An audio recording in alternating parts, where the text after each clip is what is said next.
Hello everyone, কেমন আছেন সবাই? আশা করি সবাই ভালো আছেন। আপনি যদি আমার মতো voice recording a noise capture নিয়ে সমস্যায় পড়ে থাকেন তাহলে আজকের ভিডিওটি আপনার জন্য। ভয়েস রেকর্ডিং এর সময় নয়েজ ক্যাপচার হলে আপনি আপনার তৈরিকৃত ভিডিওগুলো ইউটিউবে সুন্দরভাবে পরিবেশন করতে পারবেন না, ফলে আপনার ভিডিওগুলো কেউ দেখতে চাইবে না। তাই আমি আজকে আপনাদেরকে দেখাবো যে কিভাবে আপনি অডিওতে নয়েজ রিমুভ করতে পারবেন।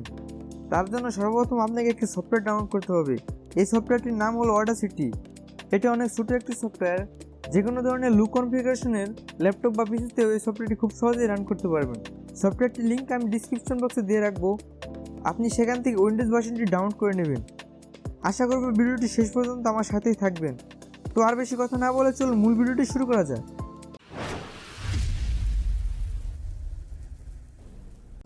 তো সর্বপ্রথম সফটওয়্যারটি ইনস্টল করে ওপেন করবেন। ওপেন করার পর এরকম ইন্টারফেস দেখতে পাবেন। এখন আপনি যে অডিওটি নয়েজ রিমুভ করতে চাচ্ছেন সেই অডিওটি এখানে ইনপুট করে নেবেন। আমি আপনাদেরকে অডিও ইনপুট করার সবচেয়ে সহজ একটা ওয়ে দেখাচ্ছি। আপনি জাস্ট ফাইল থেকে অডিওটি সিলেক্ট করে ড্র্যাগ করে নিয়ে এসে এখানে ছেড়ে দেবেন। দেখতে পাবেন খুব সহজভাবে অডিওটি ইনপুট হয়ে গেছে। এখন আমি আমার অডিওটি আপনাদেরকে প্লে করে শোনাচ্ছি। হ্যালো এভরিওয়ান, কেমন আছেন সবাই? আশা করি সবাই ভালো আছেন। আপনারা অবশ্যই শুনতে পেয়েছেন অডিওটিতে অনেক নয়েজ ক্যাপচার হয়েছে। আপনি এখানে দেখতে পাচ্ছেন ভয়েস রেকর্ডিংয়ের সময় 1 থেকে 5 সেকেন্ড পর্যন্ত আমি চুপ করেছিলাম, ফলে এই সময়টিতে শুধু নয়েজ ক্যাপচার হয়েছে। আপনাদেরকে স্মরণ করিয়ে দেই, আপনি যখন ভয়েস রেকর্ডিং করবেন তখন আপনিও আমার মতো 1 থেকে 5 সেকেন্ড চুপ করে থাকবেন, তারপর কথা বলা শুরু করবেন। অডিও থেকে সম্পূর্ণভাবে নয়েজ রিমুভ করতে হলে আপনাকে অবশ্যই এই ওয়েটি ফলো করতে হবে। এখন আমি আমার এই অডিওর নয়েজ রিমুভ করে দেখাচ্ছি। তার জন্য সর্বপ্রথম এই টুলটি সিলেক্ট থাকা অবস্থায় এই 1 থেকে 5 সেকেন্ড পর্যন্ত যে নয়েজটা ক্যাপচার হয়েছে সেটুকু মার্ক করবেন। মার্ক করার পরে উপরে এখানে ইফেক্ট অপশনটিতে ক্লিক করবেন, তারপর নয়েজ রিডাকশন অপশনে ক্লিক করবেন, তারপর গেট নয়েজ প্রোফাইলে ক্লিক করবেন, তারপর কন্ট্রোল এ প্রেস করে পুরো অডিওটি সিলেক্ট করবেন, তারপর আবার ইফেক্টে ক্লিক করে নয়েজ রিডাকশন অপশনে ক্লিক করবেন, তারপর এখানে সেটিং যেরকম আছে এরকম রেখেই ওকেতে প্রেস করবেন। দেখতে পাবেন নয়েজ অনেকটাই চলে গেছে। তারপর আবার ইফেক্টে ক্লিক করে এখান থেকে নয়েজ সিলেকশনটি আবার অডিওতে 1 থেকে 2 বার অ্যাপ্লাই করবেন। এটা নির্ভর করে আপনার অডিও নয়েজের উপর। তো এখন আমার অডিওটি আবার প্লে করে শোনাচ্ছি। হ্যালো এভরিওয়ান, কেমন আছেন সবাই? আশা করি সবাই ভালো আছেন। আপনারা অবশ্যই শুনতে পেয়েছেন এখন অডিওটিতে নয়েজ নেই বললেই চলে।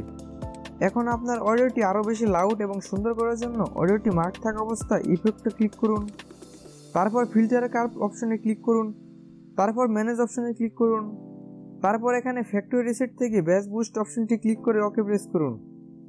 তারপর আবার অডিও মার্ক থাকা অবস্থায় ইফেক্ট অপশনে ক্লিক করুন, তারপর আবার ফিল্টার কার্ভে ক্লিক করুন, তারপর আবার ম্যানেজ অপশনে ক্লিক করুন, তারপর এখানে ফ্যাক্টরি রিসেট থেকে ট্রিয়েবল বুস্ট অপশনে ক্লিক করে ওকে প্রেস করুন। এখন অডিওটি নর্মালাইজ করে নেবেন। তার জন্য অডিওটি মার্ক থাকা অবস্থায় আবার ইফেক্ট অপশনে ক্লিক করুন, তারপর এখানে নর্মালাইজ অপশনে ক্লিক করে ওকে প্রেস করুন। এখন আবার আগের মতো করে ফিল্টার কার্ভ থেকে ব্যাস বুস্ট অপশনটি আবার অ্যাপ্লাই করবেন, তারপর আবার একবার অডিওটি নর্মালাইজ করে নেবেন। এখন আমি আপনাদেরকে আবার অডিওটি প্লে করে শোনাচ্ছি। হ্যালো এভরিওয়ান, কেমন আছেন সবাই? আশা করি সবাই ভালো আছেন। এখন অবশ্যই শুনতে পেয়েছেন অডিওটি অনেক লাউড ও সুন্দর শোনা যাচ্ছে। এবার আপনি এই প্রথমে 1 থেকে 5 সেকেন্ড বাড়তি অডিওটা মার্ক করে কিবোর্ডে ডিলিট প্রেস করে ডিলিট করে নেবেন। এবার অডিওটা ফাইলে ক্লিক করে এক্সপোর্ট অপশন থেকে এক্সপোর্ট অ্যাজ MP3-তে ক্লিক করে আপনি কোথায় অডিওটি সেভ করতে চাচ্ছেন সেই ফাইলটি ওপেন করে সেভ অপশনটিতে ক্লিক করলে অডিওটি সেভ হয়ে যাবে। আপনি এভাবেই মূলত খুব সহজেই অডিও হতে নয়েজ রিমুভ করে অডিওটি অনেক লাউড এবং সুন্দর করে তুলতে পারবেন। তো বন্ধুরা, আপনি যদি আমার ভিডিও দেখে উপকৃত হয়ে থাকেন তাহলে অবশ্যই লাইক কমেন্ট শেয়ার করে পাশে থাকবেন, আর চ্যানেলটি সাবস্ক্রাইব করে বেল আইকনটি অল করে দেবেন যাতে এরকম সুন্দর সুন্দর ভিডিও সবার আগে দেখতে পারেন।